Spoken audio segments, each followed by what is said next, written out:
সিলেটে রক্তের অনুসন্ধানে আমরা সংগঠনে মানবিক কার্যক্রম।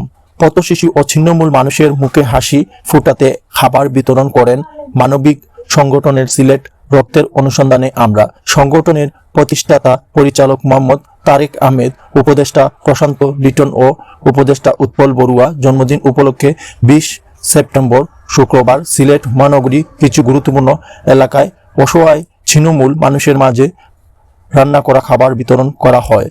বিতরণ শেষে সিলেট পলিটেকনিক্যাল ইনস্টিটিউট প্রাঙ্গণে সিলেট রক্তের অনুসন্ধানে আমরা সংগঠনের পক্ষ থেকে উপদেষ্টা লেখক প্রশান্ত লিটন, সাংবাদিক উৎপল বড়ুয়া ও প্রতিষ্ঠাতা পরিচালক তারেক রহমানের জন্মদিনের শুভেচ্ছা সম্মাননা স্মারক প্রদান এবং সংগঠনের মানবিক কর্মকর্তা আব্দুল কাইয়ুম সাগর বিদেশ গমন উপলক্ষে বিদায়ী সম্মাননা স্মারক প্রদান করা হয়। এ সময় আরও উপস্থিত ছিলেন শিক্ষক কাইয়ুম ইসলাম সহ সংগঠনের নেতৃবৃন্দ।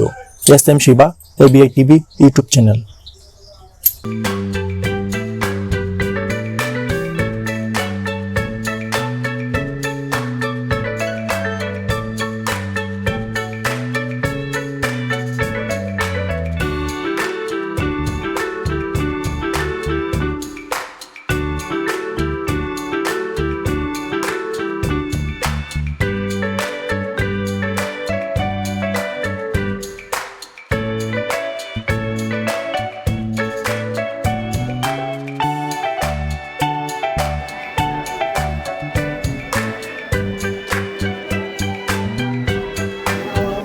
আজকে আমরা এখানে এসেছি সিলেট মহানগরীর রেল স্টেশন সংলগ্ন এলাকায় আমরা কিছু মানবিক কার্যক্রম নিয়ে আমি এ পর্যায়ে আমি আমার